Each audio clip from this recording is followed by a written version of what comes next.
हाम्रो बाइक हामीले कतैबाट रन गरेर ल्याइसकेपछि जब हामीले त्यसको इन्जिन बन्द गर्छौँ त्यसको साइलेन्सर पाइपबाट चाहिँ टिक टिक टिकको आवाज आउँछ है। त्यो चाहिँ किन आउँछ त?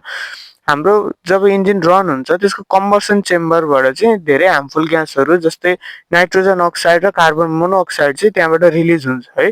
त्यही नाइट्रोजन अक्साइडलाई नाइट्रोजन र कार्बन मोनोअक्साइडलाई कार्बन डाइअक्साइडमा कन्भर्ट गर्नको लागि हाम्रो जुन बेन्ड पाइपमा क्याटालिटिक कन्भर्टर नामको एउटा जाली दिएको हुन्छ, नर्मल भाषामा भन्दाखेरि एउटा फिल्टर दिएको हुन्छ है।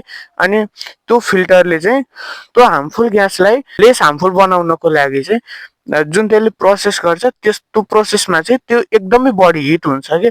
अनि त्यो हिट हुँदाखेरि त्यो चाहिँ एक्सपान्ड हुन जान्छ कि फुल्लिन जान्छ कि।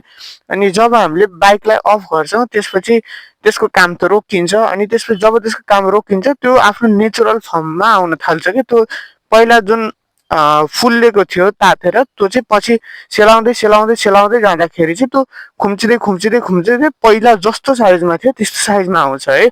अनि जुन त्यो खुम्चिने त्यसको फर्म हुन्छ, सेलाउने फर्म, त्यो सेलाउँदाखेरि चाहिँ टिक टिक टिक टिकको आवाज आउँछ कि।